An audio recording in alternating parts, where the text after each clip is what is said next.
श्री स्वामी समर्थ सगळ्यांना. हे बघा सायंकाळची वेळ झालेली होती आणि मुलंही बाहेर गेलेली होती त्यांच्या हत्याकडे. तर मी इथे वाचत होती. मला ही अध्याय राहिलेले होते माझे. संक्षिप्त श्रीमद भागवत हे ग्रंथ वाचते मी. अधिक मास सुरू आहे तर बघा इथे सर्वात आधी मी स्वामीस्तवन वाचून घेतलेलं आहे. नंतर स्वामीस्तवन झाल्यानंतर मी एक माळ स्वामींची घेतलेली आहे. गणपती अथर्वशीर्ष घेतलेलं आहे. नंतर गायत्री मंत्र घेतलेला आहे. 24 वेळेस एक माळ विष्णू गायत्री मंत्र घेतलेला आहे. अशा पद्धतीने वाचन केलेलं आहे. बघू शकता तुम्ही. स्वामीस्तवन वाचत होते. नंतर मी माळ वगैरे घेतल्या आणि अशा पद्धतीने वाचन केलं.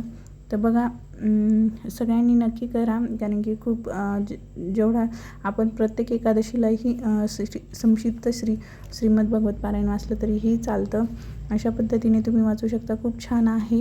खूप सोपे अध्याय 1 ते 14 अध्याय असतात. मी रोज 5 वाचणार आणि लास्टला 4 वाचणार. अशा पद्धतीने भेटूया अशाच एका नवीन व्हिडिओमध्ये. तो